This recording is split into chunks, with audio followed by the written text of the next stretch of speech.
Why does the U.S. support the tortured dictatorship in Egypt? Because that's what Israel wants. Why can't America make peace with Iran? Because that's not what Israel wants.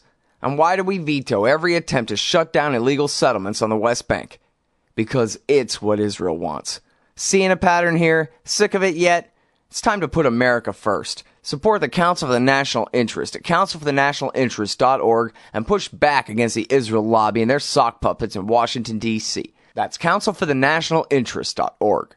All right, hey, y'all, welcome back. It's the show. I'm Scott. Scott Horton. That's also the name of my website, scotthorton.org. Also, you can follow me on Facebook, Twitter, and YouTube at /Scott Horton Show. If you like Facebook, Twitter, and YouTube, which I know you do. All right. You probably like antiwar.com, too. I sure do. That's where John Glaser writes at antiwar.com/blog, mostly, and also at news.antiwar.com. Welcome back to the show. How are you doing? I'm pretty good. Thank you very much for having me. Well, very happy to have you here. And he can also be found at the Washington Times and at the Huffington Post. So how do you like that for left, right, and libertarian and getting the work done there? That's good. Hey, listen, so... God dang it, I let myself get my hopes up that, I mean, who's going to stop the Empire? If the Empire wants to make a peace deal, then they're going to make a peace deal thing, and then they didn't. What in the world? Well, I wouldn't let your optimism go completely away. I think that there's still a good chance, and I think that the people who have seemed to foiled the talks with Iran in Geneva are really still kind of in their kicking and screaming mode, as opposed to their, I don't think they've really turned the tide, because talks are supposed to, they're supposed to re-engage on the 20th of November, so it's not too far away. And they're probably going to leave off right where they start up right off where they left off, which was really on the cusp of a brand new first stage deal on Iran's nuclear program. All right, and then I'm sorry, because I'm obviously, like a Star Wars movie, I'm starting in the middle of the story here.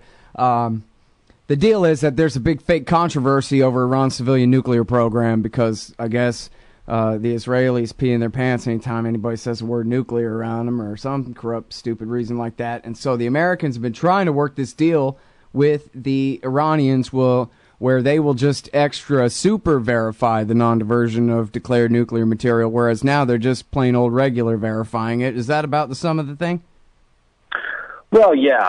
Where we're at now is that the reformist president, Hassan Rouhani in Iran, initiated this whole diplomatic overture where he engaged the United States. The media likes to call it a charm offensive, whatever you think about that phrase. And now, because of that hard work that was done from Tehran, the P5+1 and Iran are back at the negotiating table. For the longest time, as you well know, going back to the 80s even, the U.S. and Israel have complained about an Iranian nuclear weapon that is imminent, next 30 days or next year or next 5 years kind of thing. When, of course, that's anything but true. Right now, at least since 2007 and up till today, the U.S. intelligence community says that there is no active nuclear weapons program in Iran, and they have not even made the political decision to go ahead and do such a thing. What's interesting about U.S. policy towards the Middle East is that a lot of it is sort of on behalf of people that are not even in Washington. So our policy towards Iran, for example, is colored mostly by the views of the Israelis and of the Saudis, the two closest U.S. allies in the region, and the two other powerhouses other than Iran. Both of them hate the Iranians for various different reasons, some ethnic with regard and religious with regard to the Saudis, and probably more political and ideological with the Israelis.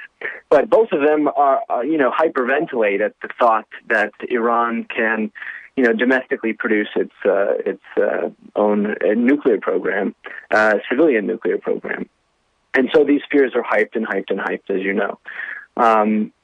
What's interesting is that the deal was right there, and it ended on Saturday. These talks ended on Saturday.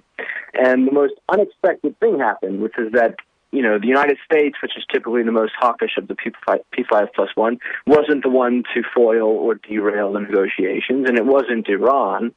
It was France.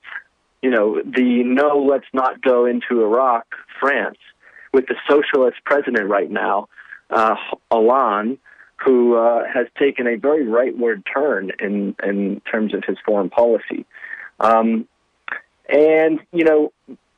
What's really interesting about what we found out today is that the deal apparently fell apart because France insisted on a couple of things. One of the main ones was that during this 6-month period before the final grand bargain, Iran would not agree to stopping construction on a nuclear plant, a heavy water reactor at Arak, A-R-A-K.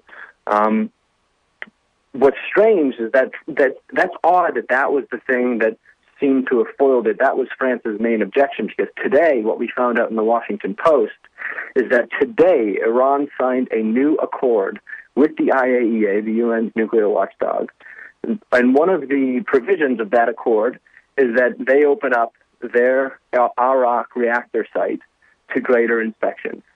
And so it's odd that the media is reporting that this Arak reactor issue is what foiled the negotiations for France, when it seems like today Iran signed a new deal with the UN officials to have greater inspections there. So, I don't think that I think the Iranians are very interested in the deal. I think that even the U.S. is very interested in the deal. It's just sort of handicapped by its supposed allies like France and Israel and Saudi Arabia. Yeah, isn't that strange, the way the French came and did that? I think the first Reuters report had a quote from a Western diplomat, which I took to be an American or a Brit, but more likely I thought an American, saying, man, old Fabius, the French representative, why, he just showed up at the last-minute grandstanding, made it sound almost personal, like his, just his politics or a deal that he made with Netanyahu himself or something. That, he just had to make this all about him, and so everybody's trying to, everybody's reeling and trying to figure out what to do to try to hold this thing together. And in other words, it sounds to me, maybe I'm paraphrasing too loosely or something, it sounds to me like the American was complaining of French sabotage, that this was a red herring, even not from your and my point of view, but from the American diplomat's point of view. Yeah, that's what it sounds like. Which would have been Kerry's underling, or I guess, whoever, possibly a Brit. Yeah, what we should remind listeners is that the negotiations are totally secret. So we only have two avenues for finding out about what happened. One is the public statements of diplomats after the fact, when they explain what occurred. And the other is, anonymous leaks to what we can gather are reliable journalists that are in there in Geneva and talking to people. Everything with regard to the leaks and the sort of covert details of what went down, everything described France as the spoiler. Came in at the last minute, just like you said, and sort of sabotaged the whole deal, which, by the way, the United States clearly was expecting to have been settled, because Kerry canceled his travel plans, which I think he was going to Asia, and instead went to Geneva to, bask in the sunlight of the being able to announce this grand historic deal. So it really was just like that. And now, Kerry in the media is saying, it was the Iranians who actually derailed the deal. It was the Iranians who objected to a final deal. He's probably doing that to be diplomatic, but, that's directly contrary to every leaked, account and narrative of what went down. So, right. Now, Julian Borger from The Guardian, he's the author of a great piece from back in the Iraq War, The Spies Who Pushed for War, about the direct relationship between the neocons in D.C. and Ariel Sharon's office in Israel. But anyway, he wrote this thing, Iran nuclear program deal in danger of unraveling. I believe it's on antiwar.com today. And here he says that Obama called on Friday, and I think he's implying this was reported elsewhere. Obama called Netanyahu on Friday and asked him very politely, I suppose, to not oppose the Geneva deal. Netanyahu then turned around and called everybody else. Cameron, Putin, Merkel, and Hollande, I guess you pronounce it. And the French went for it. Yeah, I don't know the details of that, but I wouldn't be surprised. What you saw, I think, back on the 8th, so that it was Friday, right? But it was very early Friday morning, right before the deal was set and right before John Kerry sort of arrived to speak to the microphones in Geneva. What you had Netanyahu making a public statement in front of a camera saying, this is a bad deal, this is horrible. He was all irate, he was, flipping out. And the deal, obviously he didn't know the details of the deal, he didn't know what was going down, but he was flipping out, and it was mainly to, signal to the United States to say, oh, no, I'm fed up and I'm not going to cooperate with this. And so, much of this is, I think, Israeli objections. What should also be, I forgot to mention in my initial explanation of this, is that France might have its own, interests at stake here. I mean, I think it's pretty stupid for like a NATO member of the P5+1, and someone who's been so long obeying the dictates of United States foreign policy. It's stupid for them to do this, but it seems like they're trying to step into a vacuum and gain some leverage in the geopolitical sphere that the United States has recently lost. So, for example, the Saudis have been very upset with the United States recently for two main reasons. Number one, they're upset that the United States has not more aggressively attacked Syria, either in a bombing campaign or in some sort of a more direct support for the Sunni rebels. They've been very frustrated with that. Assad is one of their greatest regional rivals, and so they've been disappointed with U.S. policy there. They've also been disappointed with U.S. policy towards Iran. Obama has been relatively welcoming of the Iranians' diplomatic overtures, and Iran is the Saudi regime's other primary regional rival.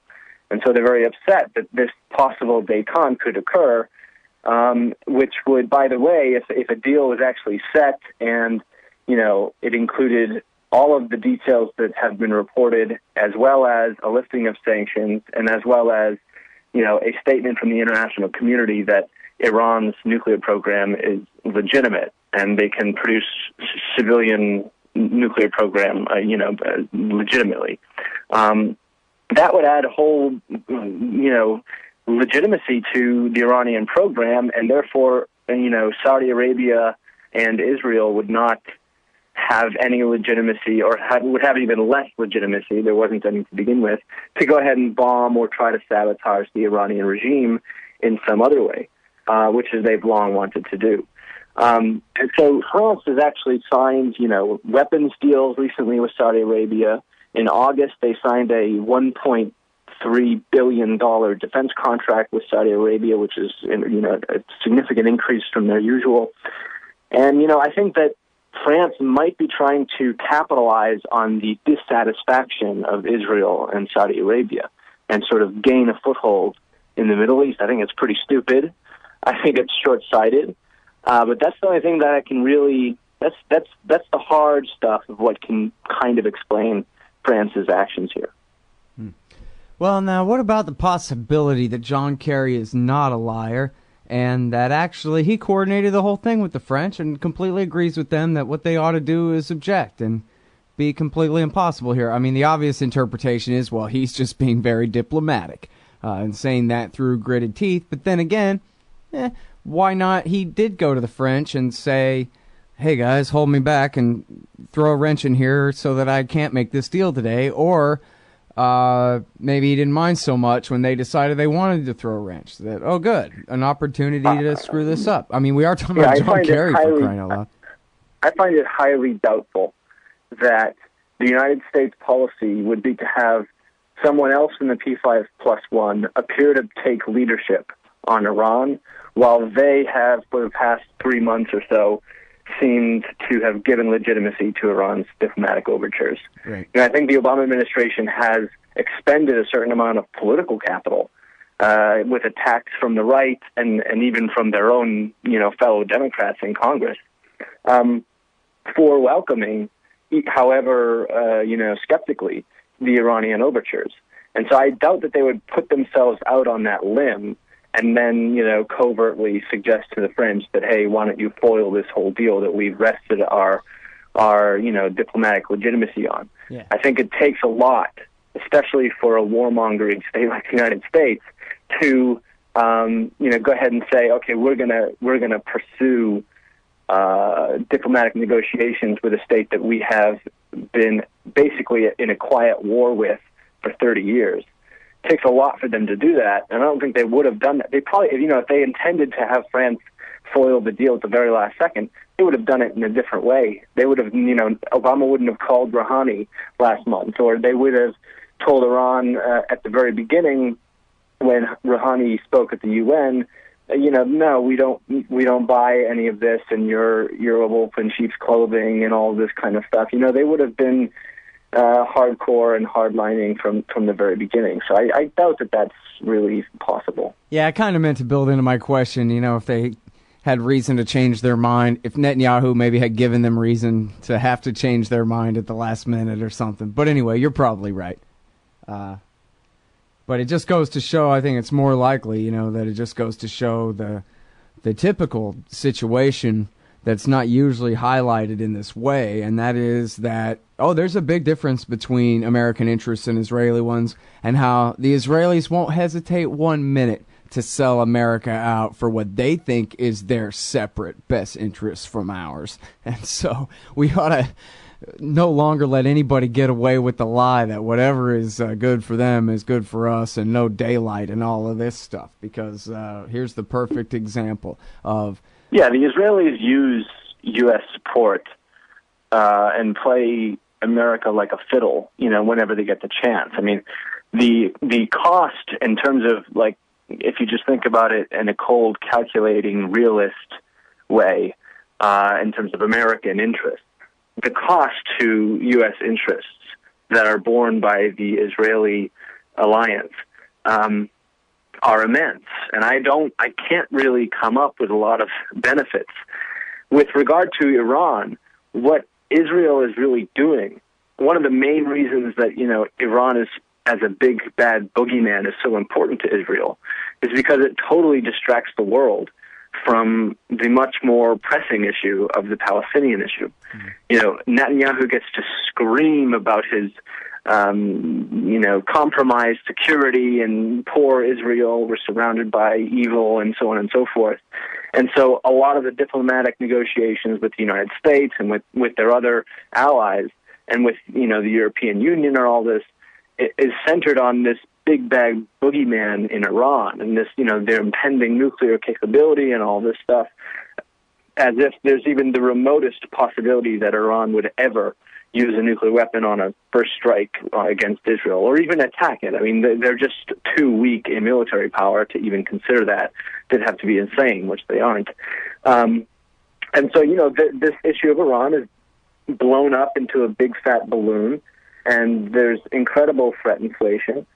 Meanwhile, Netanyahu gets to quietly continue to annex the West Bank and, blockade and starve the Gazans, and nobody, raises an eyebrow because everyone's so distracted by this terrible monster in Tehran, this fictional sort of caricature of an Iran that is, committed to extremism and suicide, national suicide and all of this stuff. I mean, it's all just a big scare in order for Israel to continue its plans to have only one Jewish Israeli state east of the Jordan River, or west of the Jordan River. It's John Glaser from antiwar.com. John, tell them about the sanctions. Well, sanctions are some of the worst in history. The most immediate corollary is, of course, Iraq. But the difference there was that Iraq suffered under harsh economic sanctions right after the first Gulf War. And so much of the infrastructure was damaged, and people were already suffering, and they weren't able to rebuild, and all this kind of stuff. So, estimates go as high as 1 million people who died as a direct result of the sanctions. Child mortality rates skyrocketed. 500,000 children under the age of 5 were killed. It was just a massive genocide of the Iraqi people during the 1990s. Now, I don't see another comparison that's equal to it. Iran is suffering under incredibly harsh sanctions. The banking and oil sectors, the sanctions on those industries have crippled the economy. Unemployment is incredibly high. Inflation is incredibly high. Medicines for cancer patients and people suffering from chronic illnesses are being blocked from getting into Iran, and so they can't get their prescriptions and their medical treatment. It's literally putting tens of thousands, if not hundreds of thousands of lives at risk. And it's all being done based on a nuclear weapons program that Iran doesn't have, according to U.S. intelligence. The consensus in the U.S. intelligence community is that Iran does not have an active nuclear weapons program, and they have not made the decision to actually pursue a nuclear weapon. And all of this suffering, all of this economic warfare, which, by the way, is an act of war, can't be conceived as anything other than that. It was an act of war when Germany did it to Britain, and an act of war when, we did it to the Japanese, and it's always an act of war, and it always leads to war. And it's also incredibly ineffective. The Iranians are suffering big time under this. And that's probably one of the reasons that they've come to the negotiating table, although that doesn't speak too well. It's not like to praise the sanctions, because the Iranians also tried to come to the negotiating table back in 2001, and they did it in the 90s, and they've had all these proposals and these overtures that have failed because the United States has had the power and the capability to ignore, when a good deal is staring them right in the face. So, if these sanctions get lifted, and if there's a deal that actually occurs, and that adds legitimacy to Iran's peaceful nuclear program, that could be an enormous thing. I mean, that would be absolutely enormous. And for U.S. relations with Iran and U.S. policy towards the Middle East in general.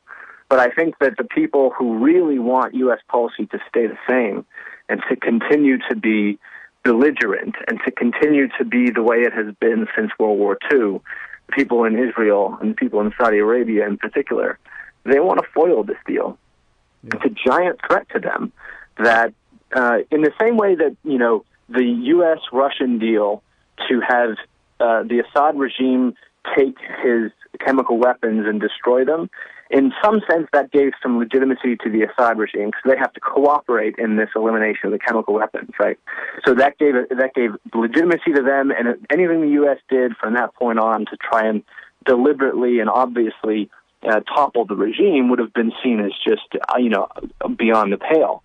In the same way, if Iran carries out these concessions that they're offering, and reduces their nuclear program and reduces the enrichment limits and, agrees to more inspections and all of this kind of stuff, it adds legitimacy to the Iranian regime. That is the last thing that Israel or Saudi Arabia wants, because any legitimacy given to the Iranian regime is a net loss, in their view, in terms of their political and geopolitical dominance over the region. Right. Which just goes to show that they're not even really concerned about the nuclear program at all. What they're really concerned about is the permanence of that particular regime. Precisely. They're worried about geopolitics. They're worried about Iran's power in the region compared to theirs. And that's about, the nuclear weapons have something to do with that. If Iran did have a nuclear weapon, the balance of power would shift greatly, but they don't. But they want to be able to maintain this balance of power where the Israelis are the greatest military hegemon in the region, and the Saudis, have prominence thanks to a close relationship with the U.S. and the boogeymen in the Shiite regimes. And so, they want to maintain that, and they want to foil this deal. And I'm not sure whether it will be foiled or not. We'll have to see the next negotiations come later this month, and fingers crossed that they come before the Congress gets the chance to impose additional sanctions, which, by the way, will signal to Iran that the United States isn't serious about this and they should abandon negotiations. Well, and great, because this is the part where what we need here is some real presidential leadership that, hey, I'm determined to make a peace deal here, Congress, and I don't appreciate you holding me back, even if he's got to give a big speech or something, but is the president willing to fight for it? And for 10 whole days? I don't know, man. Yeah, I don't have a lot of confidence in Obama. He's always done things for the sake of his own political reputation and legacy. And I think that if he's going to be seen by most of Congress, even his fellow Democrats, as an appeaser, I don't think that he's willing to take the risk. And he's not willing to take the heat from a Israeli prime minister that has a quick tongue and likes to go on out in front of the world, in front of the public, and scream about how America's throwing him under the bus. I don't have a lot of confidence that he's willing to take that sort of political damage. But we just have to hope that maybe some behind-the-scenes stuff to quiet the hardliners like McCain and Graham and Robert Menendez and all of these people in the Senate that just want to foil the deal. We have to hope that they're somehow staved off. And we'll see what happens later on in November. All right, everybody, that's John Glaser from antiwar.com at antiwar.com/blog, mostly. Why did France torpedo the Iran negotiations? And you can also find him at the Washington Times. Thanks very much for your time, John. Appreciate it. Thanks. Fact. The new NSA data center in Utah requires 1.7 million gallons of water every single day to operate. Billions of Fourth Amendment violations need massive computers and the water to cool them. That water is being supplied by the state of Utah. Fact. There's absolutely nothing in the Constitution which requires your state to help the feds violate your rights. Our message to Utah: turn it off.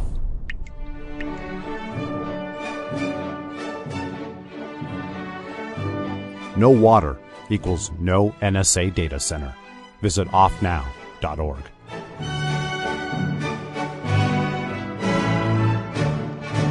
Hey, all, Scott Horton here for The Future Freedom, the monthly journal of the Future Freedom Foundation. As you may already be aware, Jacob Hornberger, Sheldon Richman, and James Bovard are awesome. They're also in every issue of The Future Freedom, and they're joined by others of the best of the libertarian movement. People like Anthony Gregory, Wendy McElroy, Lawrence Vance, Joe Stromberg, and many more. Even me. Sign up for The Future Freedom at fff.org/subscribe. It's just $25 a year for the print edition, $15 to read it online. That's The Future Freedom, edited by Sheldon Richman at fff.org/subscribe. And tell me you heard it here.